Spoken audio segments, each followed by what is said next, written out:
Single millionaire dad buys an abandoned mansion and finds a poor girl with two twin toddlers hidden in the basement. She says, "We live here." He's shocked by the truth. The house was far too quiet. Elian Drayton stopped at the kitchen door, holding a cup of coffee that had gone cold 20 minutes ago. He looked at the table where Sophie ate her cereal in silence, stirring the spoon in the milk with automatic motions. 6 years old, and she already seemed to carry the weight of the world on her small shoulders. "It's going to be fine at school today," he said, trying to sound cheerful. Sophie only nodded without raising her eyes from the bowl. 2 years. 2 years since Lena died in the accident, and yet her absence filled every corner of that house. It wasn't just the empty chair at the table or the clothes he could never bring himself to donate. It was the silence, the terrible silence that replaced the laughter, the conversations, the plans. Sophie used to be different. She talked non-stop, made up crazy stories, laughed at anything. She woke up singing, asked questions about everything, hugged Elian when he got home from work. Now, she barely opened her mouth. At school, her teachers said she was polite and quiet, a polite way of saying the girl had shut the world out. And Elian, well, he wasn't doing much better. Work had become his refuge. Numbers, spreadsheets, endless meetings, anything to keep his mind busy and away from memories. His construction company was growing, profits were up, but he felt like he was only pretending to live. "Dad needs to leave earlier today," he said, washing his cup at the sink. "The nanny will pick you up from school." Sophie nodded and kept stirring her cereal. Mornings were always like that. Few words, mechanical gestures, a heavy emptiness between them. Elian remembered how Lena used to turn breakfast into a small party. She made funny pancakes, told terrible jokes, brushed Sophie's hair with love. The kitchen was full of life. Now it felt like a museum. On his way to the office, Elian thought about how much had changed. Before the accident, he used to come home eager to see his family. Lena always had something new to tell him. Sophie would run to show him her newest drawing. The three of them would eat dinner together, watch movies, make plans for the weekend. Now he came home and found a girl who hardly spoke, ate dinner alone, and went to bed way too early. The house was a place he needed to be, not a place he wanted to be. At the office, Marcus, his business partner, was already waiting with a stack of papers. "The shopping mall project is behind schedule," Marcus said bluntly, "and we have 3 clients wanting urgent quotes." Elian nodded and dove into work. That was how it went every day. Problems to solve, decisions to make, fires to put out, and it worked. For a few hours, he could forget that he'd go home later and find Sophie eating silently. But that day was different. Marcus knocked on the office door around 3 in the afternoon, holding a yellow envelope. "This arrived for you. Looks official." Elian opened the envelope without much expectation. Legal documents were routine, but when he saw the contents, he grew interested. It was about a property, a mansion on the outskirts of the city that had been placed in a judicial auction. The price was ridiculously low for the size of the land. "Do you know this place?" he asked Marcus, showing him the photos. "I've heard of it. The Whitmore family house. It's been abandoned for about 15 years. Huge property, interesting architecture." Elian studied the images. It was an imposing mansion with Victorian-style architecture and a vast piece of land. Even in the faded photos, you could see the potential. With renovations, it could become a luxury hotel. The location was perfect, far enough from the city to offer peace, but close enough to attract guests. And the price? The price was too tempting to ignore. "I'm thinking about checking it out," he said. Marcus laughed. "A hotel now? You barely have time to eat lunch properly." "That's exactly why. I need something different, something to pull me out of this routine." That wasn't the whole truth. The truth was more complicated. Elian felt like he was drowning in his own life. Work, home, sad Sophie, then work again. A cycle that led nowhere. Maybe a new, challenging project would help him focus on something beyond the constant pain. Lately, he'd been thinking he needed to do something. Anything. Life couldn't go on like this forever. Sophie deserved more than a dad who was just existing. She deserved someone who was actually living. That night, After Sophie went to bed without saying goodnight, as always, he sat studying the mansion's documents. The property had 12 bedrooms, 5 bathrooms, a library, a wine cellar, and even a conservatory. The grounds included gardens and a small wooded area. It was the kind of place Lena would have loved to explore. She always talked about buying an old house and restoring it, turning it into something special. Old houses have character, she used to say. They just need someone to care for them again. Elian closed his eyes, recalling the sound of her voice. Maybe this was a way to do something she would approve of. Maybe it was just a desperate attempt to find a purpose. He wasn't sure, but something inside him wanted to try. The next day, he called the auctioneer and made an offer. "Do you want to visit the property first?" the man asked. "No need," Elian replied, surprised by his own decision. "I accept the terms." The transaction was quick. Within a week, he was officially the owner of an abandoned mansion he had never seen in person. Marcus thought he had lost his mind. Buying a house without even visiting? That's not like you, Elian. And it really wasn't. The old Elian would have researched for months, made detailed reports, calculated every possible risk. But the old Elian also didn't wake up every day feeling like he was just surviving. Over the following week, he found himself thinking about the mansion at random moments, in traffic, during meetings, while preparing yet another silent dinner for Sophie. It was as if, for the first time in a long time, he had something concrete to lean on. A project, a goal, something beyond the routine that was consuming him. Sophie remained the same, quiet during meals, polite but distant, lost in thoughts she never shared. Elian constantly wondered if he was failing as a father, if he should seek professional help, if drastic changes might help or make things worse. The truth was he no longer knew how to reach her. He tried talking, but she responded with single words. He tried doing activities together, but she took part without enthusiasm. It was as though an invisible wall separated them, built by a grief neither knew how to process. At least at work, things ran smoothly. Projects advanced, clients were satisfied, the company thrived. It was the only area of his life where Elian still felt competent, but it wasn't enough. On the night before visiting the mansion, he stayed in the living room looking over the documents spread on the coffee table. Floor plans, deeds, old photographs. He still couldn't quite believe he'd bought a property without even seeing it. It was completely unlike his usual cautious self. But maybe that was exactly what he needed. Something impulsive. Something that forced him out of the paralysis he'd lived in for 2 years. Marcus was right when he said this wasn't Elian's style, but it was done. Tomorrow, he would finally visit the place he now owned. Maybe he'd discover he'd made a terrible financial decision. Maybe he'd discover real potential for a hotel. Or maybe he'd discover something completely different. The mansion was even bigger than Elian had imagined. Standing before the rusted iron gate, he looked at the stone facade covered in ivy. The windows were foggy and dirty, some boarded up with planks. The garden had become a jungle of tall weeds and wild shrubs. Even so, the structure looked solid. It had real potential. Elian unlocked the gate with the key the auctioneer had given him. The metal squeaked as it opened, revealing a path of cracked stones that led to the main door. His footsteps echoed as he walked, breaking the heavy silence around the place. The front door was locked with 2 new padlocks. Elian frowned. The documents hadn't mentioned extra padlocks. But then again, the place had been abandoned for years. Maybe it was some extra security measure by the local council. He went around the mansion looking for another entrance. On the left side, he found a service door with just an old, broken padlock. He pushed a bit and managed to open it. The smell of mold and dampness hit him as soon as he stepped in. He was in some kind of pantry that led to a huge kitchen.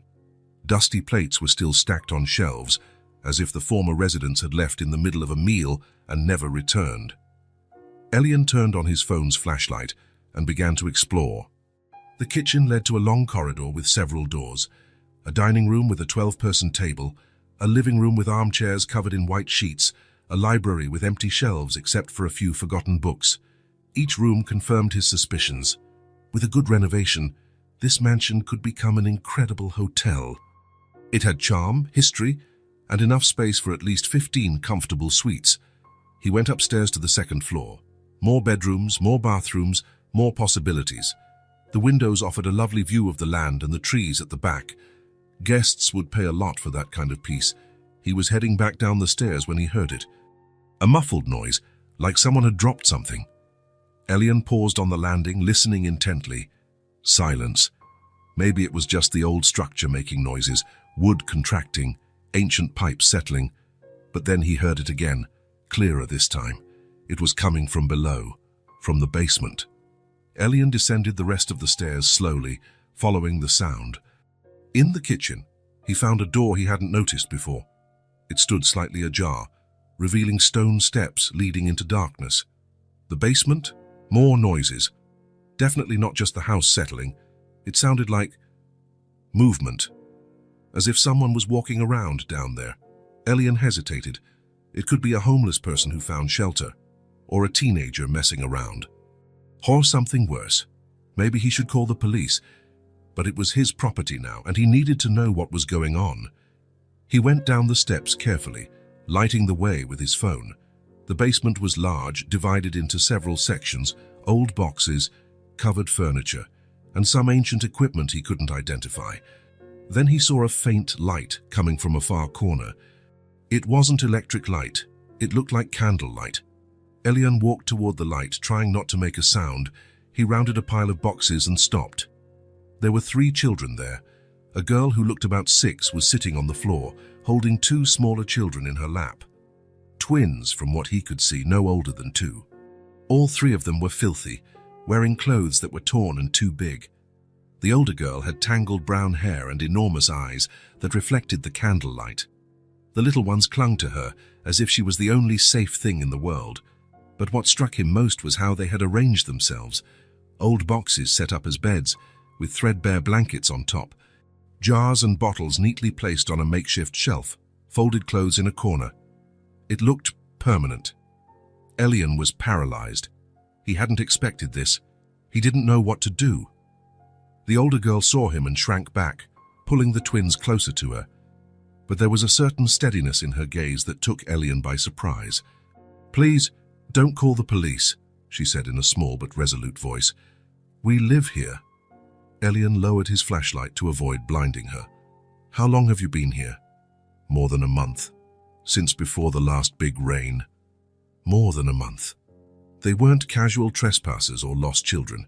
They'd been making this basement their home. "Where are your parents?" The girl lowered her eyes.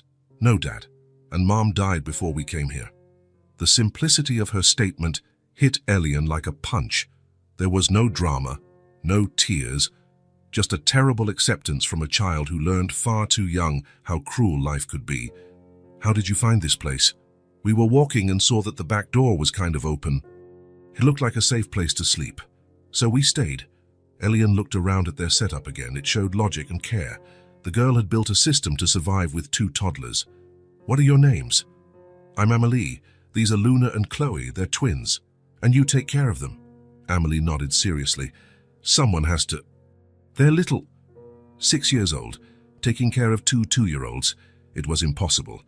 Yet it was happening right in front of him. "Do you have food?" Amelie hesitated. "We manage. There are places to get stuff, and sometimes people are nice." Hunger. They'd been living in constant hunger. One of the twins, Luna or Chloe, he couldn't tell, started crying softly. Amelie immediately began rocking her, making soothing sounds. "Shh, it's okay. Amelie's here." The way she cared for her younger sisters was heartbreaking. Far too much responsibility for someone so little, but she was dealing with it all alone for over a month. "Why didn't you look for help? People who could take care of you?" Amelie looked at him with a mix of fear and distrust. "We tried before, but they wanted to separate us. Said I was too young to take care of them. But I can take care of them. I know I can." There was deep pain in those words. Someone had tried to separate the sisters before. "Don't you have anybody else?" "No family." Amelie shook her head. "It's just us 3. We take care of each other." Elian crouched to be at their level. The twins pulled closer to Amelie, but she kept staring at him with surprising courage. "Are you going to send us away?" she asked. The question was direct, with no beating around the bush, as if she was already bracing for the answer. Elian had no idea what to say. Legally, they were trespassing. In practice, they were 3 abandoned children in dire need of help. When did your mom die? 2 months ago. She got sick and couldn't get out of bed. One day, she just wouldn't wake up anymore. 2 months. Amelie had been caring for the twins alone for 2 months, and you've been on your own ever since. We stayed in the building where we lived with Mom for a few weeks, but the landlord said we had to go because we couldn't pay, so we came here. Elian pictured their journey, a 6-year-old girl and 2 toddlers, evicted and wandering until they found an abandoned mansion. How had they survived? How did you get here? Walking. It took a while. The girls are heavy to carry. Elian's stomach churned. Amelie had carried 2 toddlers for miles until she found shelter. Are you hungry now? Amelie hesitated again, as if admitting hunger was risky.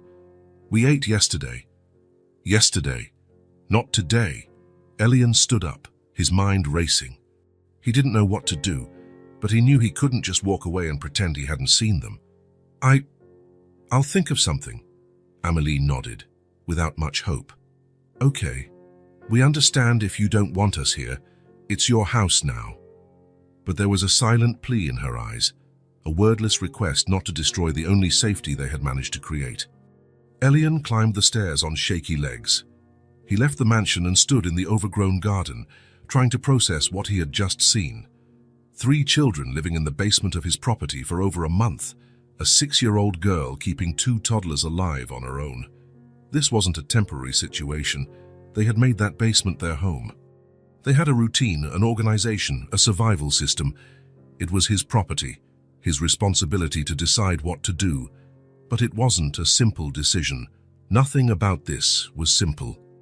Elian got into his car and drove home on autopilot, his mind completely overwhelmed by the image of those 3 children in the basement, by Amelie's determined eyes, by the way the twins clung to her. He arrived home still shaken. Sophie was in the living room doing homework, silent as always. He watched her for a moment. She was 6, like Amelie. But Sophie had a home, food, clean clothes, school. She had someone to care for her, even if he wasn't the best father in the world. Amelie had a cold basement and 2 younger sisters to keep alive. The unfairness of the situation filled him with anger. Anger at the world, at the circumstances, at his own helplessness in the face of a situation he didn't know how to solve. He prepared dinner mechanically. Sophie ate in silence, as always. He barely touched his food. His mind kept returning to the basement, to Amelie's determined eyes, to the twins who depended on her completely, to her question, "Are you going to send us away?" That night, after Sophie went to bed, Elian sat in the living room thinking, he could call social services in the morning. That was the protocol, the right thing to do. But Amelie said they'd already tried to separate them before. What if it happened again? What if the sisters were placed in different families? What if Amelie lost the only people she had left? There were too many variables, too many things that could go wrong. Elian spent the night awake, torn between what logic told him to do and a deeper feeling he couldn't ignore: compassion. The next morning, Elian tried to immerse himself in work, but it was useless. Seated at his desk, with spreadsheets open on his computer and reports scattered around, his mind kept drifting back to that mansion basement, to Amelie's determined eyes, to the twins clinging to her like she was their entire world. "We live here." That phrase echoed in his head. There had been no desperation in her voice, just a simple statement, like living in a damp basement with 2 toddlers was the most normal thing in the world. Marcus walked into the office with more paperwork. "The shopping mall quotes are ready, and the client in the north side wants a meeting this afternoon." Elian nodded, not really hearing. He was thinking about how Amelie had set up a neat system down there.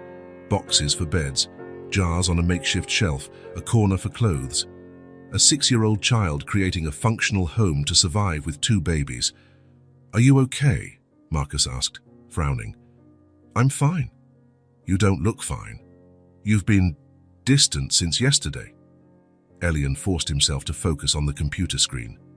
Just a backlog of work. But it wasn't that. It was the image of those 3 children haunting him. Amelie's question, "Are you going to send us away?" and how she'd braced herself for a yes, as if rejection was something she expected. The morning crawled by. Elian reviewed documents without absorbing them, joined phone calls without really paying attention, signed papers automatically. His mind was someplace else entirely. By lunchtime, he gave up pretending he could concentrate. "I'm leaving early today," he told Marcus. "Meeting with the client. Later. I have something else to take care of first." Elian stopped at a grocery store on his way to the mansion. He wandered the aisles without fully knowing what he was doing. What kind of food could a 6-year-old manage to prepare? What do 2-year-olds eat? He grabbed bread, milk, fruit, cookies, simple items that required little to no preparation. He added some cans, tuna, sardines, corn, boxes of juice, yogurt. Standing in the checkout line, he wondered what exactly he was doing. Maybe he was complicating everything. Perhaps he should just call social services. That was the official procedure, the correct step. But he couldn't shake the image of Amelie carrying 2 toddlers for miles until she found shelter. He reached the mansion with 2 full shopping bags. He circled around to the service door, carefully descended the steps to the basement, not wanting to startle them. "Amelie?" he called softly before entering the area they used. "We're here," came the cautious reply. Elian rounded the boxes and found the 3 in the same spot as before. Amelie sitting with the twins on her lap, all of them watching him with a mix of curiosity and apprehension. "I brought some things," he said, lifting the bags. Amelie's eyes widened at the sight of the grocery bags, but she didn't move, she just kept observing. Elian began taking items out, placing them on the floor in front of them, bread, milk, fruit, cookies. With each item, he watched Amelie's expression transform. It wasn't just hunger, it was relief. "These are for you," he said. "Why?" Amelie asked warily. It was a fair question. People rarely helped without wanting something in return. She had learned that all too early. "Because you're hungry." Amelie studied his face for a long moment. Then slowly, she released one of the twins and crawled over to the food. She picked up an apple and examined it like it was precious. "Thank you," she said quietly. The twins, seeing their older sister move toward the food, started moving as well. One of them, Luna, he thought, pointed to a banana and made a sound that probably meant she wanted it. Amelie immediately took the banana and peeled it for her sister. The care in her movements was touching, each gesture calculated to look after the toddlers first. "Aren't you going to eat?" Elian asked. "I will after they finish." Always others first. Always putting her own needs aside. Elian sat on the floor, keeping a respectful distance. He watched as Amelie handed out food to the twins before taking anything for herself. When she finally bit into a piece of bread, she closed her eyes like it was the best meal she'd ever had. "How long has it been since you ate a proper meal?" he asked. "Yesterday we got some soup from a church. Before that, 2 days, I think." 2 days, 2-year-olds going 2 days without eating. One of the twins, Chloe maybe, finished her banana and crawled toward Elian. Amelie immediately tensed. "Chloe, come back." But the small child kept approaching, curious. She stopped a few inches away from Elian and looked up at him with big eyes. "Hi," he said softly. Chloe smiled, a small, shy smile, but genuine. "She likes you," Amelie said, surprised. "Do you like me?" he asked, the question slipping out before he could stop himself. Amelie studied him for a moment. "You brought food, and you didn't call the police." It wasn't exactly a yes, but it was a start. They stayed like that for about an hour, Elian watching the girls eat, Amelie carefully distributing the food, the twins exploring new tastes. It was strange and touching all at once. When he stood to leave, something unexpected happened. Amelie came up to him, hesitated for a second, then extended her small hand to touch his, just for a moment.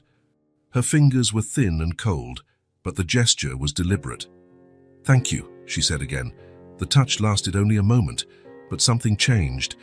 It was as if she had decided he was safe, at least for now. "I'll come back tomorrow," Elian said. Amelie nodded. "We'll be here." On his way home, Elian wondered what on earth he was doing. He had no plan, no idea where this was headed. He only knew he couldn't forget those children. The next day, he returned with more food. This time, he also brought some old blankets from his house. The basement was cold, and the girls had only scraps to cover themselves. Amelie greeted him with less distrust. The twins already seemed to remember him. Luna even reached out her arms when she saw him. "I brought blankets," he said. "Why do you keep coming back?" Amelie asked as she examined the thick blankets. "I'm not sure," Elian answered honestly, and it was true. He didn't fully understand what drew him to that basement every day. Maybe it was the way Amelie cared for her sisters. Maybe it was the sense of responsibility he felt after finding them, or maybe something deeper. "Do you have kids?" Amelie asked. "I have a daughter, Sophie. She's 6, like you." "Where is she?" "At school. Then she'll stay with the nanny until I get home." Amelie nodded thoughtfully. It must be nice to have a real house. The simplicity of that remark hit Elian. Sophie complained when her food wasn't exactly how she wanted. Amelie was grateful for any scraps. "Would you like me to fix this area up a bit?" he asked impulsively. Amelie looked at him intently. "What do you mean?" "Clean. Bring more things.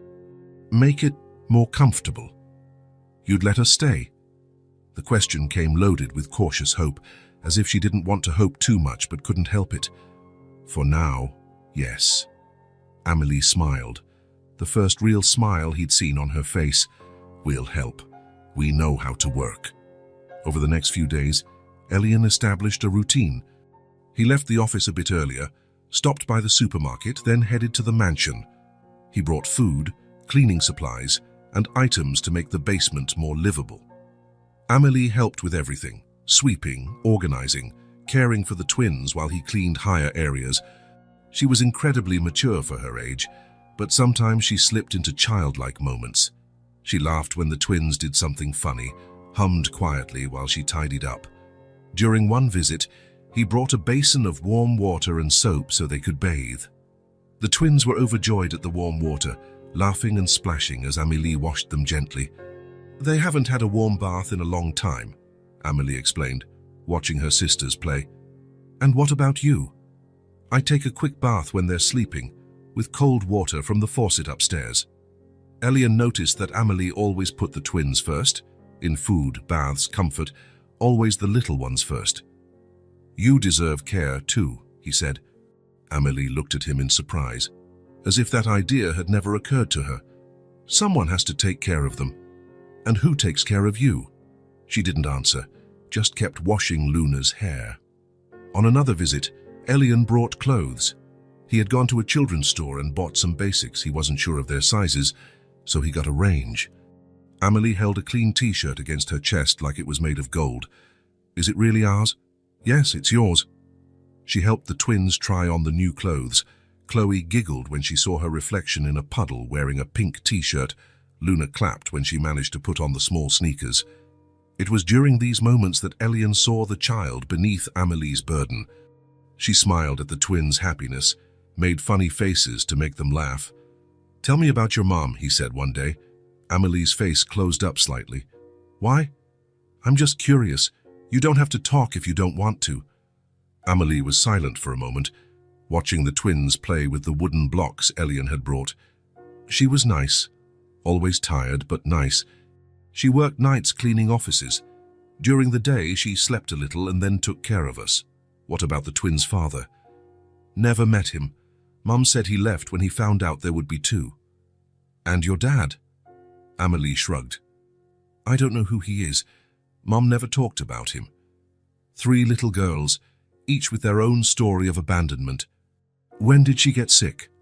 "About 4 months ago. She started coughing a lot, then couldn't work anymore. We couldn't pay the rent." "How did you survive?"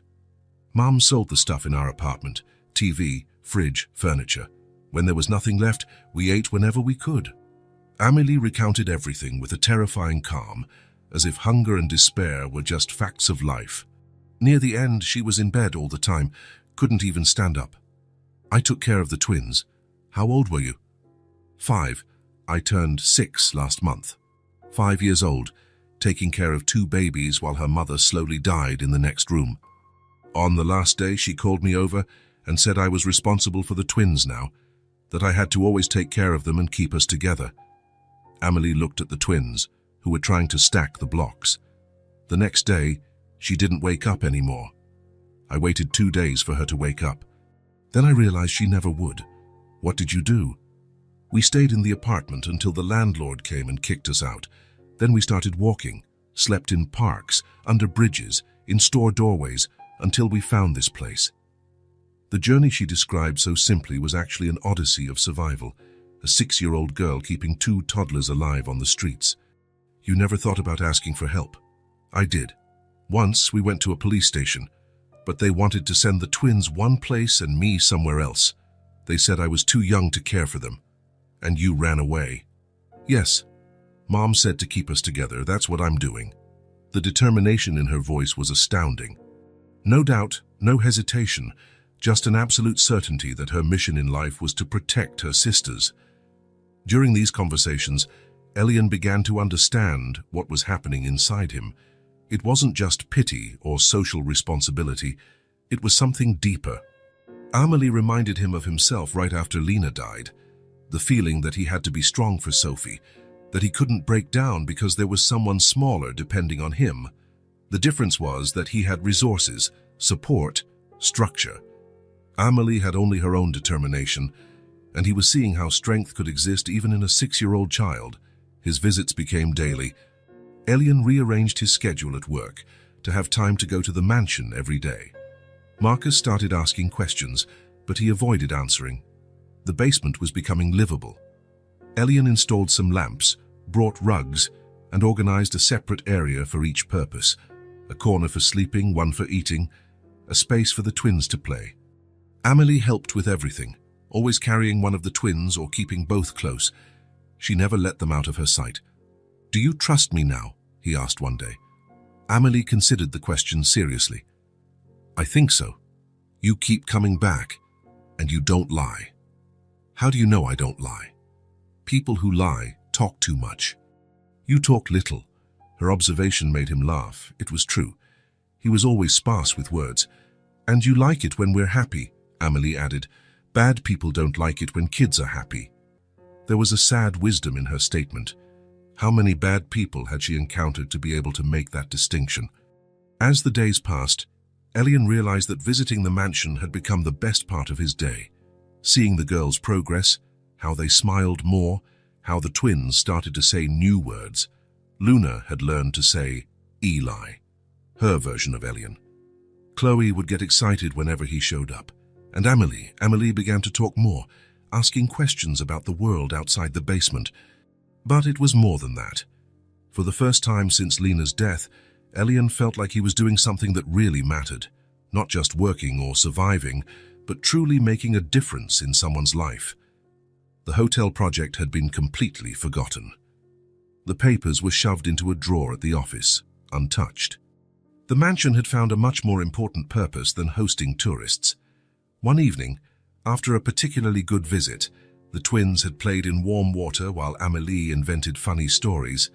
Elian drove home feeling a strange sensation in his chest. Contentment. That was it. For the first time in 2 years, he felt genuinely useful. He arrived home and found Sophie doing homework at the kitchen table, as usual. But this time, something different happened. She looked up when he walked in. "Hi, Dad." "Hi, kiddo." They looked at each other for a moment. Sophie seemed to want to say something, but she didn't. During dinner, Elian found himself watching his daughter differently. She was 6, like Amelie. But they lived in completely different worlds. Sophie complained if the food wasn't how she liked it. Amelie thanked him for anything she got. Sophie had rooms full of toys she hardly used. The twins played with simple wooden blocks and warm water. It wasn't Sophie's fault. It was just the difference in how they grew up. But making that comparison made him realize something. Maybe Sophie also needed something different. Maybe she, too, felt trapped in a routine that wasn't nourishing her. That night, after Sophie went to bed, and she actually fell asleep without tossing and turning for hours like she'd been doing, Elian stayed in the living room, thinking about how to bridge these two situations. His lonely, withdrawn daughter, and 3 girls who had formed a makeshift family in an abandoned mansion. He didn't know how yet, but he felt there was a connection to be made. Something more valuable was happening at the mansion than just renovations or a hotel project. Something that might help not only Amelie and the twins, but Sophie as well. and maybe even himself. Elian watched Sophie pushing her cereal around her bowl the next morning, lost in her silent thoughts. For 2 weeks, he'd been visiting the girls daily. The contrast between their realities was clearer every day. Amélie, who cared for 2 tiny children with a responsibility beyond her 6 years. Sophie, who had everything she needed but seemed to fade a little more with each passing day. Maybe it was time to try something different. "Sophie," he said, sitting beside her at the table, "how about coming with me today?" She lifted her eyes from the bowl, a spark of curiosity appearing for the first time in weeks.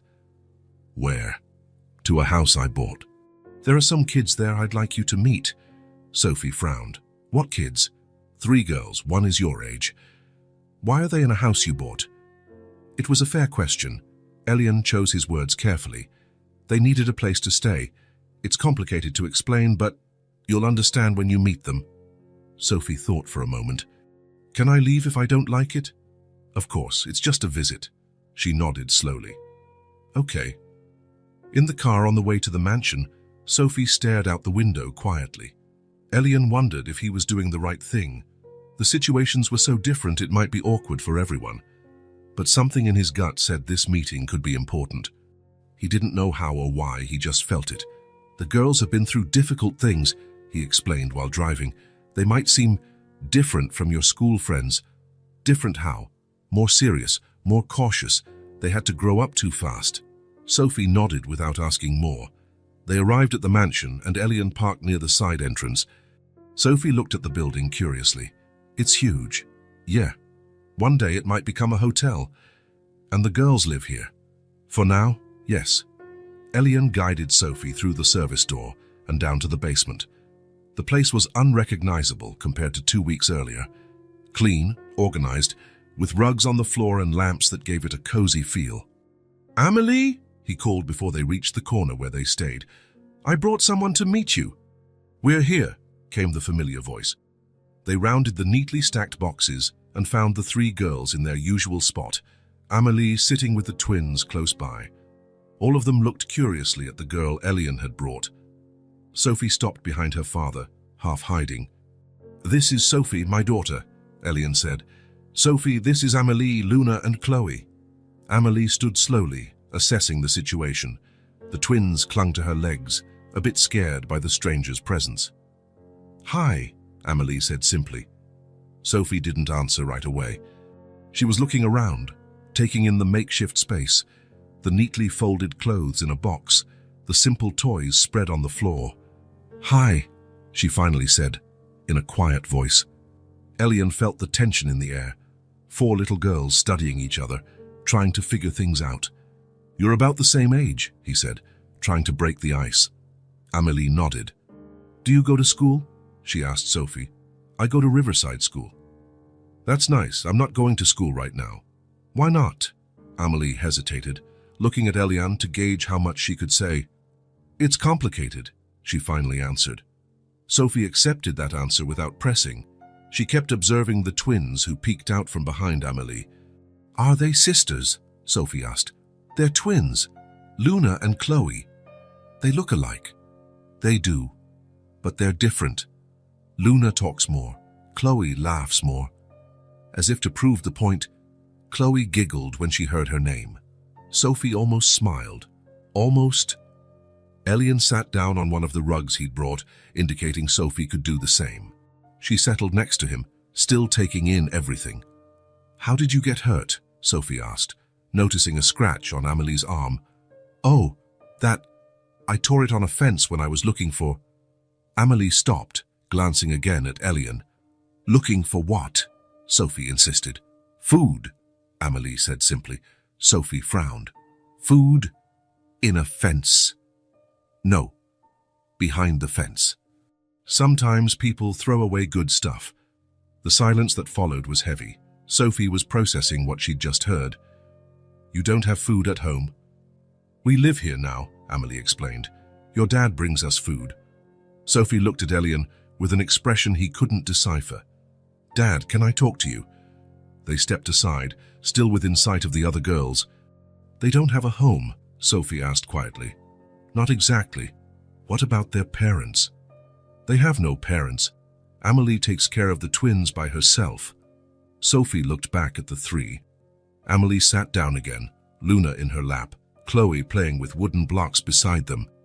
She's 6 like me. Yes. And she's taking care of 2 little kids on her own? Yes. Sophie was silent for a long moment. That's really hard. It's very hard. They returned to the others. Sophie sat on the rug, this time a bit closer. Do you know how to draw? She asked Amelie. A little. Why? I like to draw. I brought paper and pencils in my backpack. Elian was surprised. Sophie hadn't mentioned she'd brought drawing supplies. She hadn't drawn at home for months. Sophie took a folder out of her bag, along with a box of colored pencils. Amelie gazed at the pencils as if they were treasure. So many colors, she said, amazed. Do you want to use them? Sophie offered. Amelie hesitated. Really? Sure. Sophie opened the folder and took out 2 sheets of paper.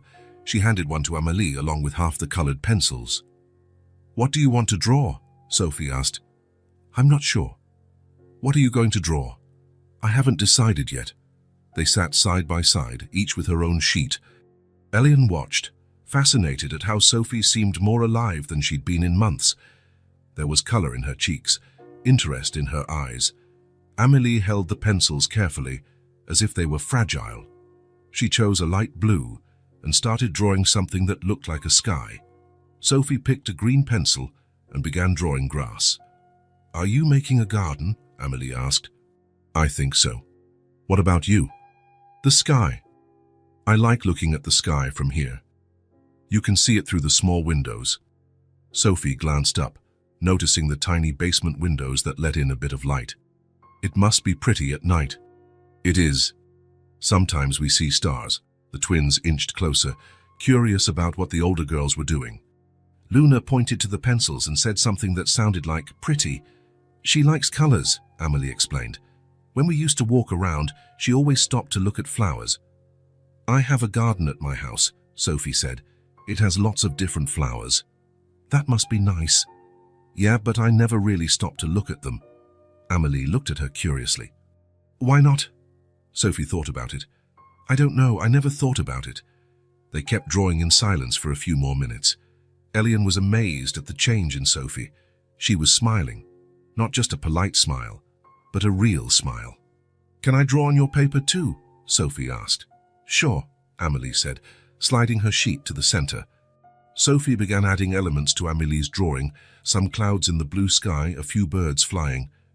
Amelie drew some trees. The twins kept scribbling colorful lines everywhere. That looks like a flower, Sophie said, pointing to a shape Luna had drawn. Luna loves flowers, Amelie explained. When we walked around town, she'd always stop to look at them. We have a garden at home, Sophie repeated, but I don't usually look at it. Amelie gave her a quizzical look. Maybe you should. They continued drawing for another hour, chatting, with the twins trying to repeat words Sophie said. Luna managed to say Sophie, which sounded more like Sophie. But Sophie was delighted. She learned my name. She's clever, Amelie said proudly. They both are. When it was time to leave, Sophie seemed reluctant. Can we come back? She asked her dad. If you want to. I do. Sophie turned to Amelie. Can I leave my colored pencils here? For you and the girls to draw when I'm not around. Amelie's eyes widened. Really leave them? Yeah, I have more at home. Thank you. Amelie approached and gave Sophie a quick hug. Spontaneous, genuine. Sophie returned it, and for a moment it seemed they had known each other for years. Bye, Luna, bye, Chloe, Sophie said to the twins, who waved their little hands. In the car on the way home, Sophie was quiet for a few minutes. Elian let her process everything she'd experienced. Then, out of nowhere, she burst into laughter. It wasn't a small, polite laugh. It was spontaneous, free, full of life. What is it? Elian asked, surprised. Luna tried to eat the red pencil. Amelie took it out of her mouth and she made the funniest face. Sophie laughed again at the memory. Elian's heart raced. When was the last time Sophie laughed like that? When was the last time she told him something about her day with such excitement? Not since Lena's funeral. Not since that terrible day 2 years ago had Sophie laughed so spontaneously and carefree. "Amelie's nice," Sophie went on. "She takes such good care of her sisters and they really love her. They do. It must be hard to take care of two little kids. Very hard. But she makes it seem normal. Like it's natural." Elian nodded, thinking about how Amelie really did make it look natural. Responsibility, care, protection, all woven into her personality so seamlessly. "Dad?" "Yes?" "Are they going to stay there forever?" The question caught him off guard. He hadn't thought in terms of forever. He'd been taking it one day at a time, trying to help as he could. "I don't know, Sophie. It's complicated." "Complicated how?" "There are rules about where children can live, people who decide these things." Sophie was thoughtful. "What if those people say they can't stay together?" "I don't know what would happen." "That would be bad. They need to stay together." The certainty in Sophie's voice surprised him. In just one afternoon, she'd grasped something fundamental about those three girls. "Why do you think they need to stay together?" "Because they love each other. It's obvious. And Amelie promised to take care of her sisters. Separating them would be like breaking a family." Breaking a family. At 6 years old, Sophie was pointing out the heart of the issue. "You're right.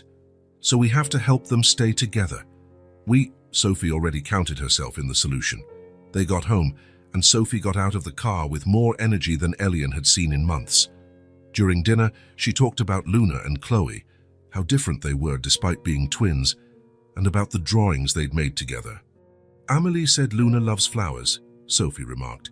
"Can I bring some from our garden next time?" "Sure. And maybe some toys I don't use anymore, for the twins." Elian watched his daughter speak with excitement about something for the first time in 2 years. It was as if a light had switched on inside her. That night, after Sophie went to bed and she actually went to sleep, no tossing and turning, Elian sat in the living room reflecting on what he'd witnessed. Sophie had found something in that basement he couldn't give her at home. Purpose, connection, a feeling of being useful to someone else. Or maybe it was simpler than that. Maybe she'd found other kids who understood what it was like to lose someone important, who knew life could be more complicated than it should be. Whatever it was working. For the first time since Lena's death, Elian felt his heart truly opening, not just for Amelie and the twins, but for all the possibilities unfolding. Maybe he could help those girls in a more permanent way. Maybe he could create something that would benefit everyone involved. Maybe he could build a family where there had only been survival.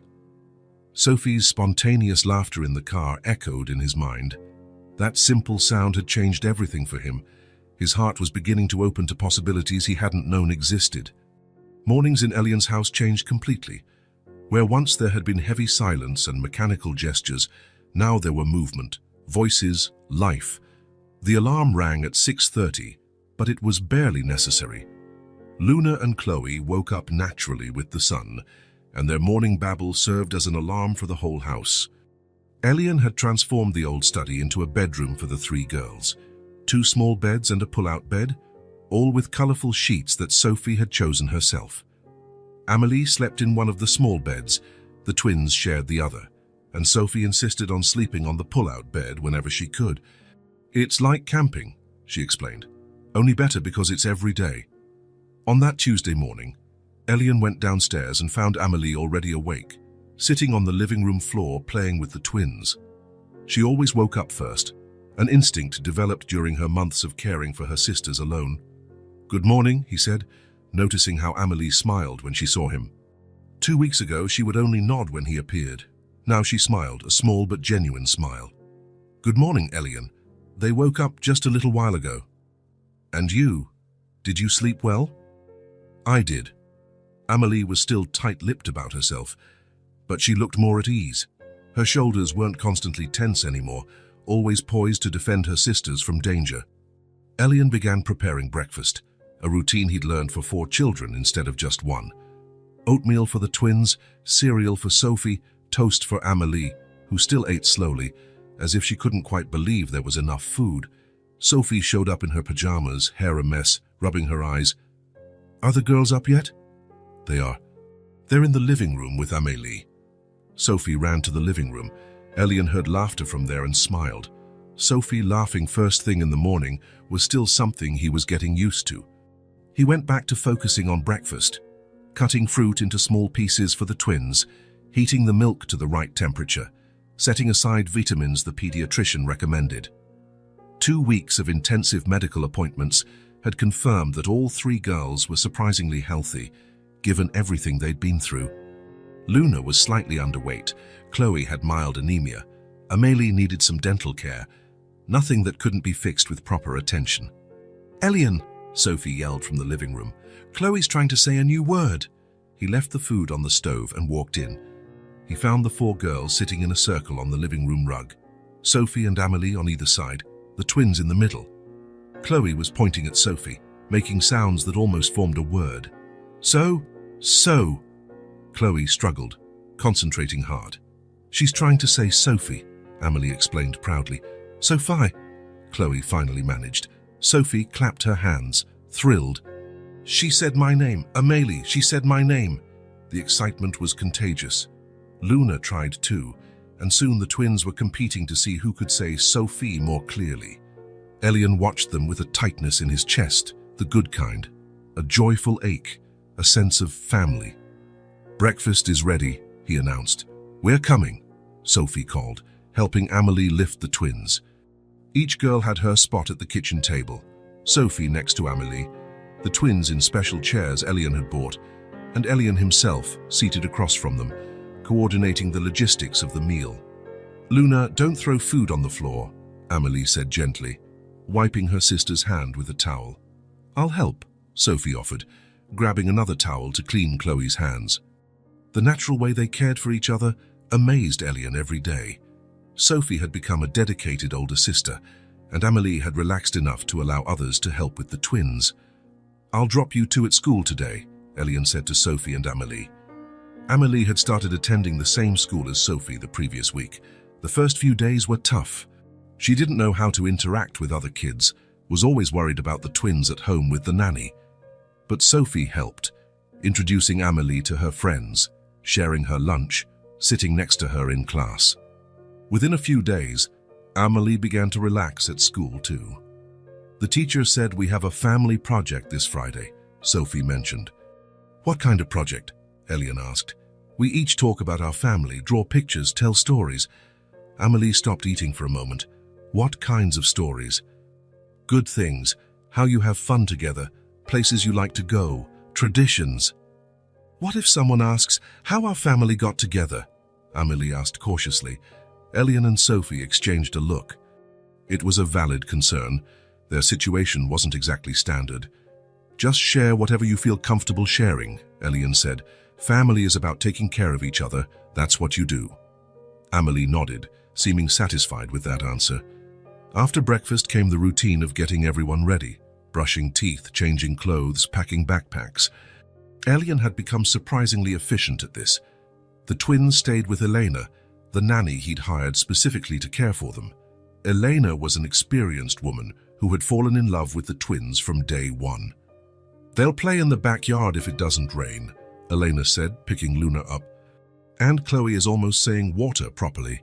"Wawa," Chloe shouted as if to prove it. "Almost," Luna laughed, clapping her hands. Their morning goodbyes had become a ritual. Sophie kissed the twins' cheeks. Amélie hugged them tightly and whispered something in each twin's ear. Elian offered a funny handshake that made them all giggle. In the car on the way to school, Sophie and Amélie discussed their plans for the day. Amélie was starting to like art class. Sophie was excited about a science project. "Can I tell people at school I have twin sisters?" Sophie asked. "Sure," Amélie replied. "They really are your sisters now." The ease with which they referred to each other as sisters still astonished Elian. It hadn't been forced. No one explained it. It just happened. After dropping them off, Elian went to the office. Marcus no longer asked questions about Elian's changed schedule. The projects continued. Clients were happy, but Elian was clearly dividing his attention. "Is the mansion project shelved?" Marcus asked one morning. "What project?" "The hotel." "The mansion you bought." Elian had all but forgotten the idea of a hotel. The mansion now served a much more important purpose as the place where all of this began.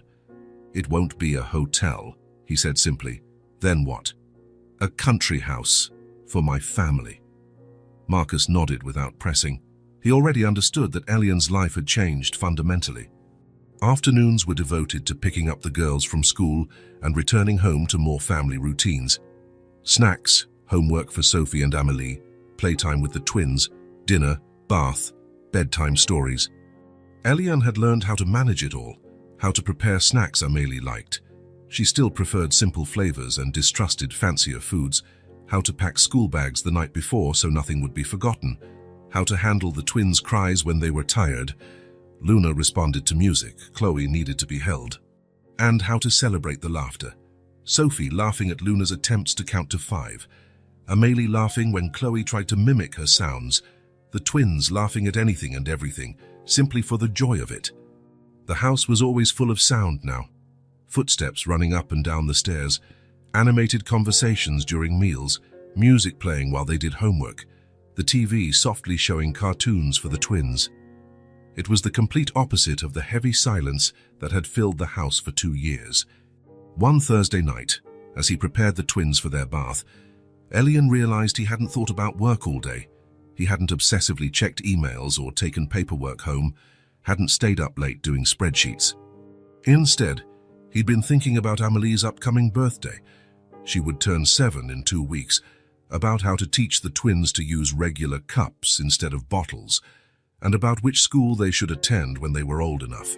He was thinking like a dad, not an executive who happened to have kids. His main priority was caring for these small people who depended on him. During dinner that night, he watched each of the girls. Sophie ate normally, talking about her PE class. Amélie helped Chloe use her fork properly. Luna tried to drink milk without spilling it. "Dad," Sophie said suddenly, "can I tell you something?" "Of course." "Today at school, Emma asked me what it's like to have 3 sisters. I told her it's the best thing in the world." Amélie smiled. "Really?" "Yeah, I used to feel lonely, even with Dad around. Now I never feel lonely." Elian's chest tightened. "I'm sorry you ever felt lonely. It's not your fault. It's just, the house was so sad after Mom died. Now it's happy again." The simplicity of her observation was perfect. The house really was happy again. After dinner, while the twins played in the living room and Amélie did homework at the kitchen table, Sophie helped Elian wash dishes. "Dad?" "Yes? Is Amélie going to live here forever? Do you want her to?" "Yes. And the twins too." "Why?" Sophie thought as she dried a plate. "Because now we're a family, and families stay together." That was exactly it. They had become a family, not by blood, but by care and choice. That night, at bedtime, Elian made his usual rounds, checking that the twins were tucked in, making sure Amélie had water beside her bed, verifying that Sophie had brushed her teeth. As he left the room, Sophie called him. "Dad?" "Yes, sweetie?" "Can I tell you a secret?" Elian came back and sat on the edge of the pull-out bed where Sophie slept. "Of course." Sophie glanced over at Amélie and the twins, who were already asleep. "I always wanted siblings," she whispered. "Even before Mom died, I asked you guys to have more babies. Now I have sisters. And when I'm with them, I'm not sad." The words struck Elian like a lightning bolt. Sophie had never mentioned wanting siblings before, and to know that the presence of these girls was helping cure her sadness.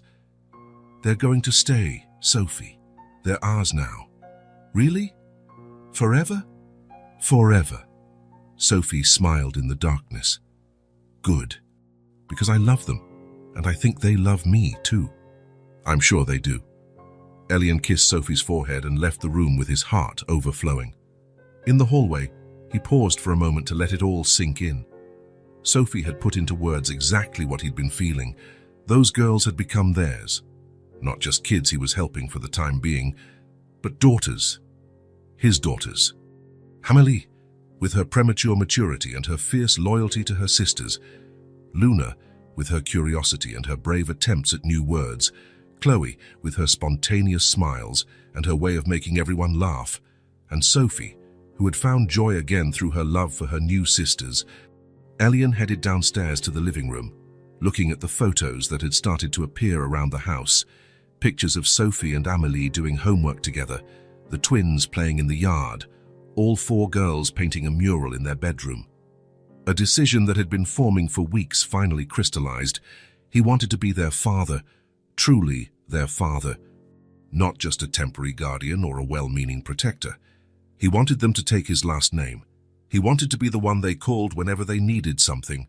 He wanted to be there for every birthday, graduation, and important moment in their lives. He wanted them to know, without a doubt, that they belonged somewhere permanent, that they had a family that would never abandon them. The next day, he would reach out to a lawyer specializing in adoption. It was time to make official what was already real in their hearts. It was a Saturday afternoon, when Elian decided to quickly stop by the office to pick up some documents.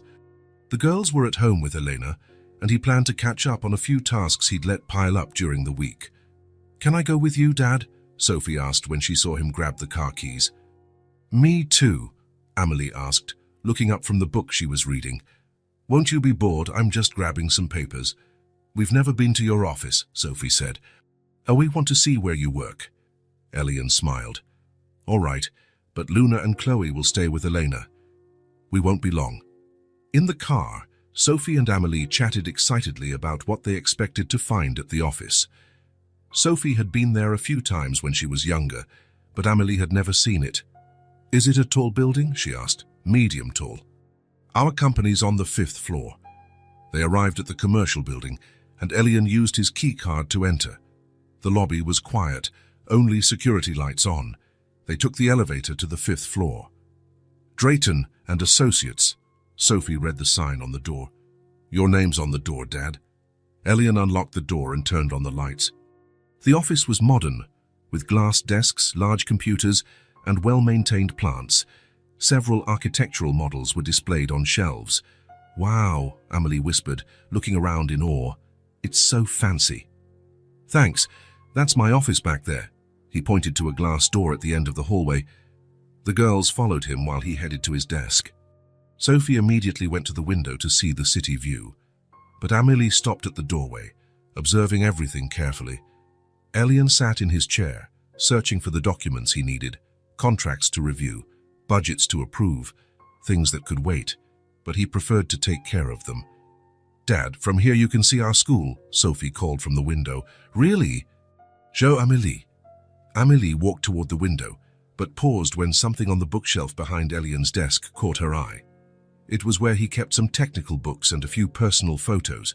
There was a picture of Sophie as a newborn in the hospital, another of Sophie at about 3 years old in the park, and a photo of Lena holding baby Sophie, both smiling at the camera. Amélie stared at that last photo. She went completely still, as if she'd seen a ghost. "Dad," Sophie called from the window, "aren't you coming to see?" "I'm almost done," Elian replied, still sorting papers. Then he noticed Amélie hadn't moved. She stood there, transfixed by the photo of Lena. "Amélie, are you okay?" She didn't respond right away. She kept her eyes on the photo with an expression Elian couldn't decipher. "Amélie," he repeated, getting up and walking toward her. "This woman," Amélie said softly, pointing to the picture. "Who is she?" "That's Lena, Sophie's mom, my wife. She died." "Yes, 2 years ago." Amélie kept gazing at the photo for a few more seconds. Then she turned to Elian with an expression that baffled him. She gave us food once." Elian felt his entire world tilt. "What?" "That woman, she gave us food one day, me, my mom, and the twins. She bought bread and juice. She smiled. I never forgot." Elian's heart pounded. It couldn't be a coincidence.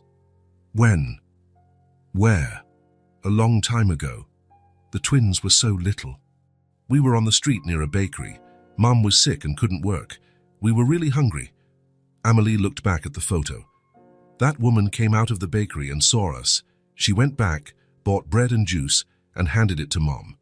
She smiled at me and said everything would be okay." Elian had to hold onto the desk. His legs were shaking. "Are you sure?" "Yes. I never forget kind faces. She was very kind." Sophie had come closer and was listening. "Mom helped you?" "Yes, we were so hungry, and she came out of nowhere, like an angel." Elian remembered it vaguely. Lena sometimes came home from shopping telling him she'd helped someone on the street, especially children. She could never ignore people in need. He recalled a specific day, maybe 8 or 9 months before the accident, when Lena had returned saying she'd met a family with small children who were really struggling. She'd bought them food and worried about them for days. "Oh my God," he whispered. "What is it, Dad?" Sophie asked. "Your mom. She planted the seed of this story. Without knowing it, she connected our family long before I found you in the mansion." Amelie furrowed her brow. "What do you mean?" "If your mom hadn't helped you that day, maybe you wouldn't have survived long enough for me to find you in that basement. Your mom saved you so you could save Sophie." The connection was impossible to ignore. Lena had helped these children nearly a year before she died, and now these same children had rescued Sophie from sadness and isolation. "She was really your wife?" Amelie asked, still processing. "She was, and she would have adored you all. She seemed nice in the photo, and when she helped us, she was the kindest person I've ever known." Sophie approached the photo and touched it gently. "Mom helped Amelie and the twins." "She did. It's like she knew they'd be important to us." Amelie was quiet for a moment, then her expression changed, worried, almost scared. "Elian?" "Yes. Are you going to send us away?" The question came out of nowhere and took him by surprise. "Why? Why are you asking that?" "Because now you know we met your wife before. Maybe that's weird. Maybe you think we shouldn't be here." Elian understood her fear. Amelie worried the link to Lena might make everything seem manipulated or strange rather than natural. He knelt in front of her, meeting her eyes. "Amelie, listen to me. Never. I will never send you away." "Really? Really? Do you know why?" Amelie shook her head. "Because you saved Sophie. You and your sisters brought joy back into our home. You're part of our family now. Forever. Forever." Sophie stepped forward and hugged Amelie from behind. "We're sisters now. Sisters don't separate." Amelie visibly relaxed. The fear in her eyes disappeared. "I like being part of your family. And we like having you." Elian picked up Lena's photo from the shelf. "You know what I think." "What?" both girls asked in unison. "I think Lena somehow knew. When she helped you that day, she was planting a seed." "How could she know?" Sophie asked.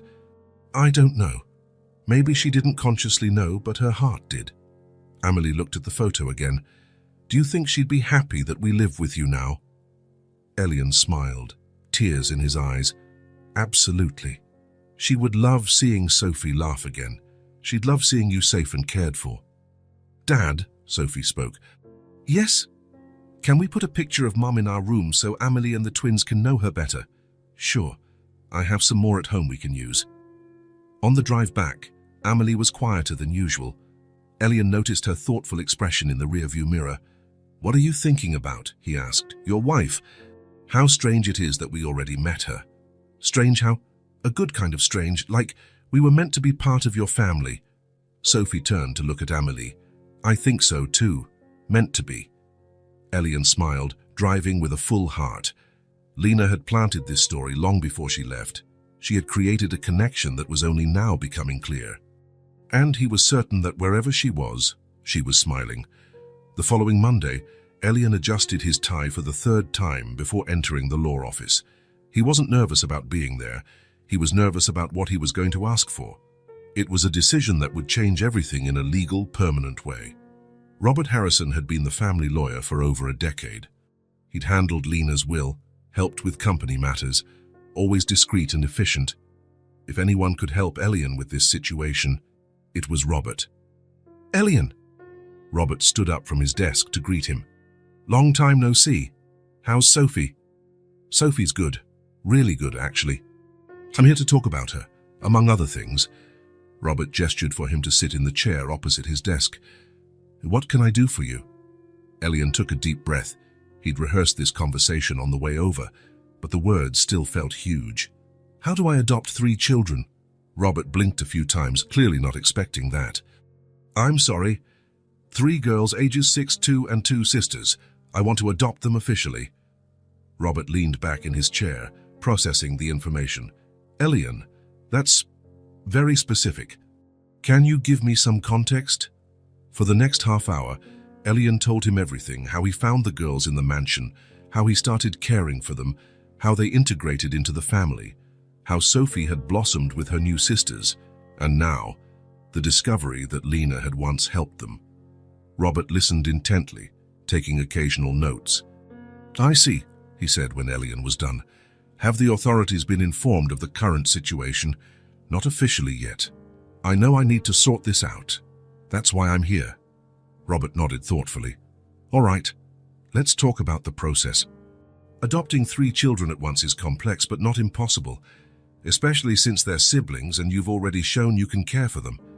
Elian leaned forward. How long does it take? It varies, from 6 months to 2 years. You go through several stages: psychological evaluations, home visits, background checks, financial reviews, interviews with the children. Can they stay with me during the process? That depends on social services. Since you found them in an unconventional way, there could be initial complications. But the fact that they're well cared for now helps your case. Elian felt a knot in his stomach. There was a real possibility he could lose the girls during the process. What's the best approach? First, we contact social services and explain the situation. Show you're acting in good faith, wanting to make everything legal. Second, we start the paperwork for the adoption application right away. Robert opened a folder and began making notes. Are you sure about this, Elian? Adoption is permanent. You'll be legally and emotionally responsible for these 3 kids for the rest of your life. I'm absolutely sure. Why? Help me understand your motivation. This will be important in the process. Elian thought for a moment. Because they're already my daughters. I just want the law to recognize what's already true. They deserve stability, a last name, a sense of belonging. They deserve to know they have a permanent place in this world. The word belonging echoed in the office. That's what Elian wanted to give the girls. Not just a temporary shelter or conditional care, but real permanent belonging. Robert jotted down more notes. All right, let's begin the paperwork. And Elian, you'll need patience. The system is slow, but it's designed to protect the children. The following weeks were a whirlwind of documents, phone calls and meetings.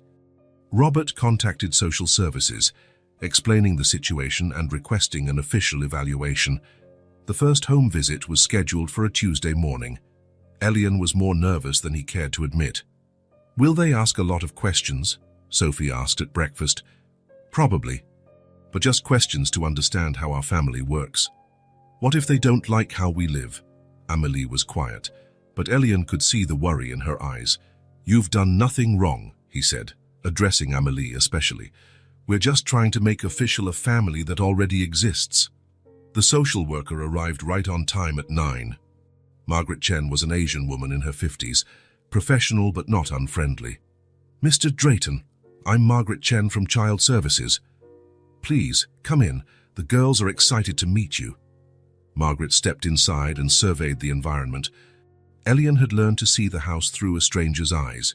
Clean, organized, clearly set up for children. Toys in the right places, family photos on the walls, proper chairs at the dining table. This must be the famous zoo, Margaret remarked, smiling at a drawing on the fridge. Sophie and Amélie made that together. They love to draw. In the living room, all 4 girls were on the couch, Sophie and Amélie on either side, the twins in between, looking like a natural unit. Girls, this is Mrs. Chen. She's here to talk to us about our family. Hi, Sophie said politely. Hi, echoed Amélie, more cautiously. The twins just watched with curiosity. May I sit with you? Margaret asked. The girls made space on the couch. Margaret sat and immediately noticed how Amélie instinctively pulled Chloe closer. You're Amélie, right? I hear you take very good care of your sisters. Amélie nodded. Somebody has to. And now, Mr. Elian helps take care of everyone, right? He takes care of us all, Sophie answered. And we take care of each other. Margaret took notes while she talked to the girls, asking about their routines, what they liked to do together, how they felt in the house. "Are you happy here?" she asked them directly. "Very," Sophie answered right away. "Yes," Amelie said quietly but firmly. "And you too?" Margaret turned to the twins, who obviously wouldn't fully understand but whose reactions she was observing. Luna pointed at Elian and said, "Daddy!" clear as day. Chloe clapped and repeated, "Daddy! Daddy!" Margaret smiled genuinely for the first time. "I see." She spent 2 hours in the house, observing interactions, asking questions, making notes. Elian tried to act natural but was obviously tense.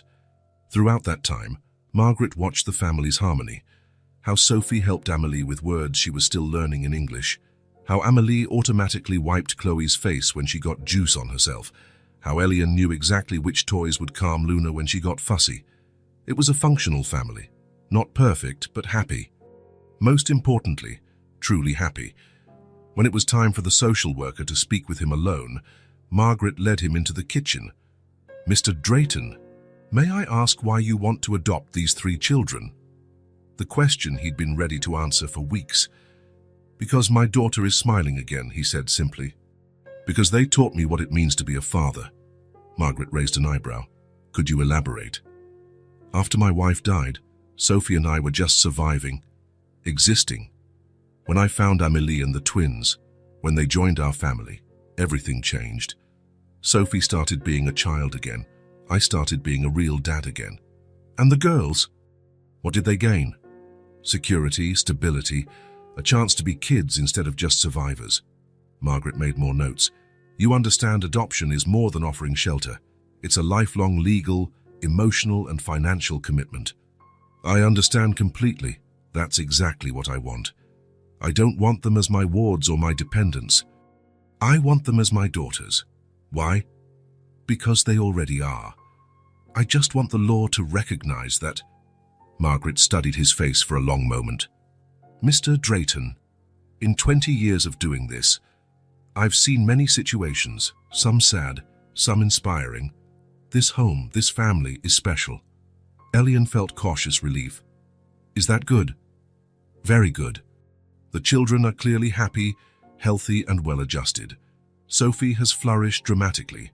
Amelie has relaxed while keeping her special bond with the twins. The twins are developing normally. So what's next?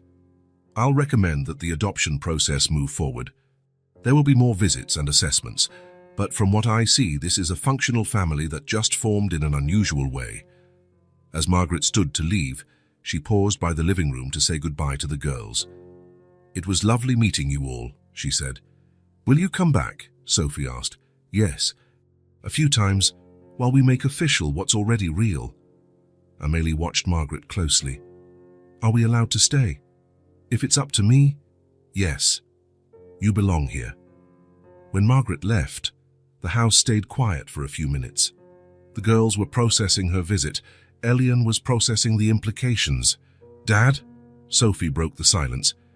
"Did she like us?" "She liked you a lot." "How do you know?" "Because she saw what I see every day. A family that loves each other." Amelie approached him. "You really want to adopt us? Forever?" "I really do. Do you 3 want me to adopt you?" Amelie looked at the twins, then at Sophie, then back at him. "We're already your family. But it'd be nice to have it on paper, too."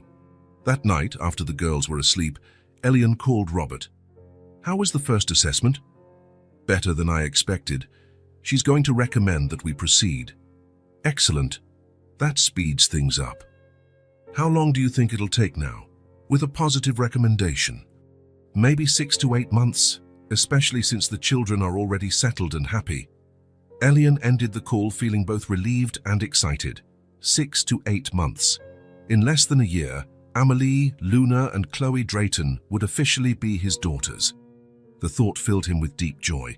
They would have more than a place to live. They would have belonging. Forever. 8 months after Margaret Chen's first visit, Elian was seated in the courtroom with the 4 girls by his side. Robert Harrison organized the last few documents in front of them, while Judge Helen Morrison reviewed the case she'd been overseeing for months. "Mr. Drayton," the judge said, looking over her glasses, In my 15 years presiding over adoptions, I've rarely seen a case so well documented and with such glowing evaluations. Elian's heart pounded. The girls sat quietly beside him, Sophie and Amélie holding hands, the twins on his lap. The children are clearly integrated, happy, and thriving under your care. Social Services recommendation is unanimous. This adoption is unquestionably in the children's best interests. Judge Morrison picked up the final documents.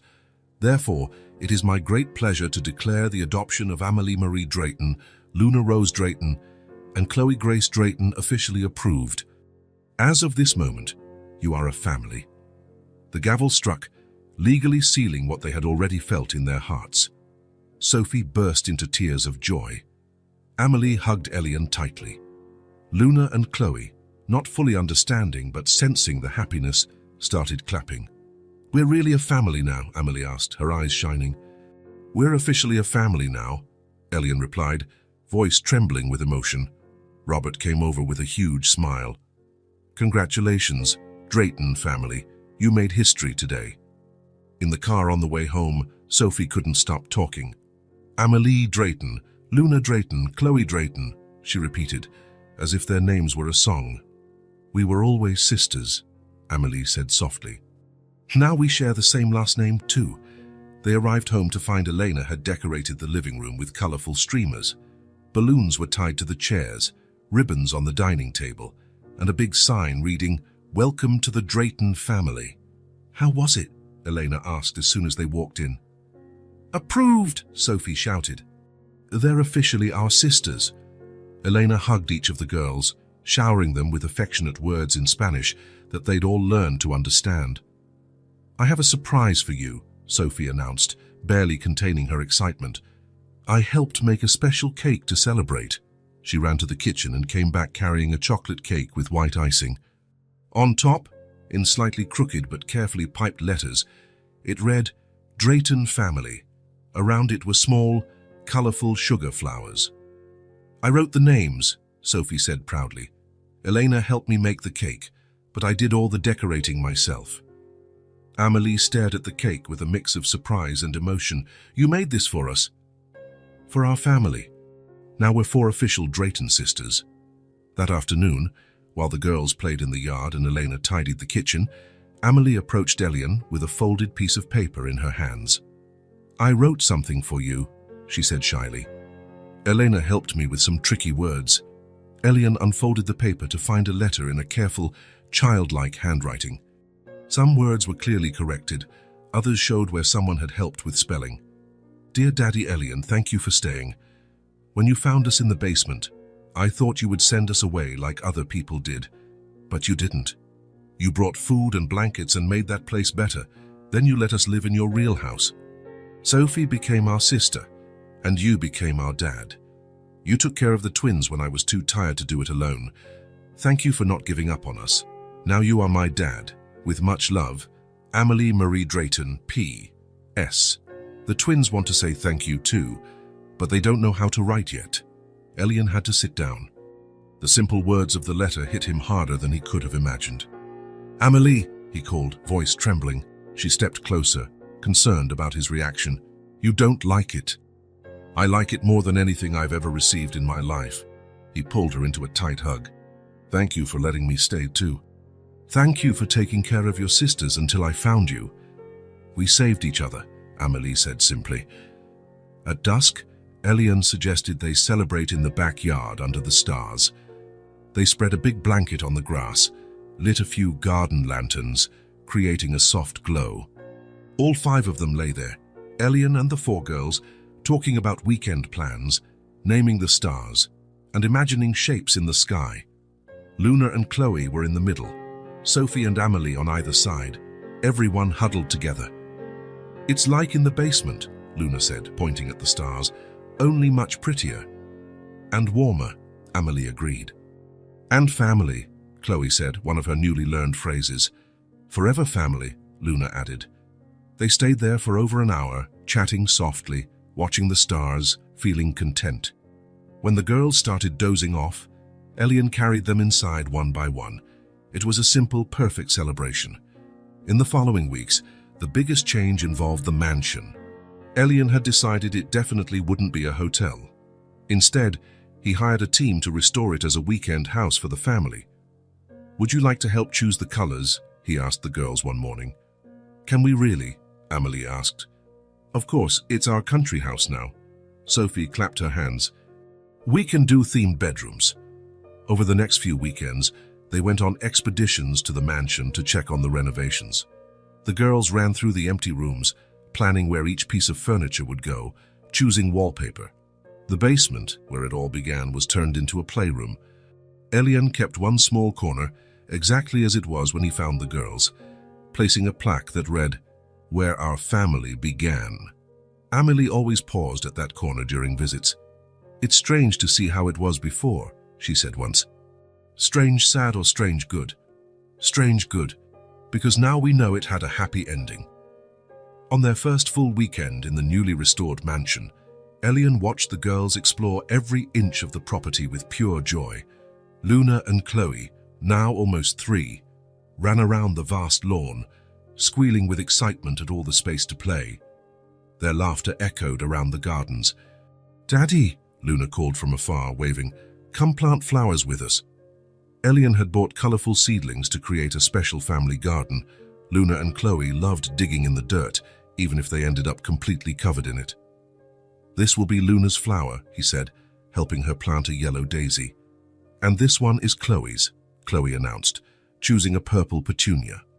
"That one's Sophie's, and that one is Amelie's," Luna added, pointing to other seedlings.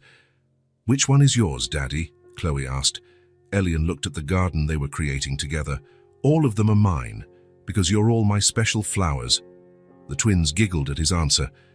Amelie, watching from a distance, smiled in a way that showed she understood the deeper meaning. While Elian planted with the twins, Sophie and Amelie set up a small table for drawing on the mansion's porch. They had paper, colored pencils, and markers, working on what they called their family journal. "Let's draw everyone planting flowers," Sophie suggested. "Then we'll draw our first night here," Amelie added. They drew and chatted about their plans for summer vacation, about how fun it would be to have Elena come for a weekend, about teaching the twins to swim in a pool Elian was considering installing. On Sunday morning, Elian woke up early to prepare breakfast in the mansion's kitchen. Through the window, he could see the garden where they'd planted flowers the day before. Soon the girls would be up, filling the place with their voices and laughter. But that quiet morning moment gave him space to reflect on how much had changed in their lives. 2 years ago, he was a broken man emotionally, raising a silent daughter in a house full of sadness. Today, he was father to 4 happy girls, living in a house full of life, with a country home where they could make special memories. He had discovered that grief isn't something that simply goes away with time. It's something that transforms, that can coexist with new joy. The pain of losing Lena was still there, but now it lived alongside gratitude for the memories they shared and for the family she had, in a way, helped create. On Monday morning, back to the routine in the city, Elian watched his 4 daughters get ready for the day. Luna and Chloe eating breakfast in their special chairs, speaking a mix of English, childish gibberish, and their own twin language. Sophie and Amelie packing their school bags carefully, checking they had all their books and supplies. "Ready, sis?"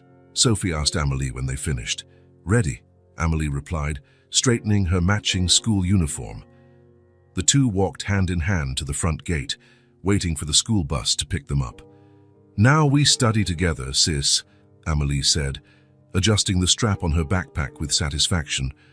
"Forever," Sophie replied, smiling. Drayton sisters go to school together. Elian watched from the window, heart full. There they were, 2 little girls who had become sisters by choice, by love, by fate. One had taught the other how to laugh again. The other had taught the first what it meant to have a stable family. When the bus arrived and they climbed on board, waving happily at him, Elian felt a deep peace settle in his chest. In that simple Monday morning moment, watching 2 of his daughters head off to school together as true sisters, he realized with crystal clarity he had moved beyond grief. Not forgotten or denied it, but transformed it into something that allowed new life, new love, a new family. A new family had risen from the ashes of sorrow, and it was alive, complete, and truly happy. Luna walked into the living room carrying a picture book. "Daddy, read us a story." Chloe ran in after her. Happy family story. Elian sat on the sofa, and the two toddlers settled on either side of him. He opened the storybook, but as he looked at his daughters and at the lively house around them, the smiling photos on the walls, he knew one thing for sure. He didn't need fairy tales. He was living his own happily ever after. If this story touched your heart, subscribe to the channel and turn on notifications so you don't miss the next ones. Leave a like because it helps this story get recommended to more people. See you in the next story.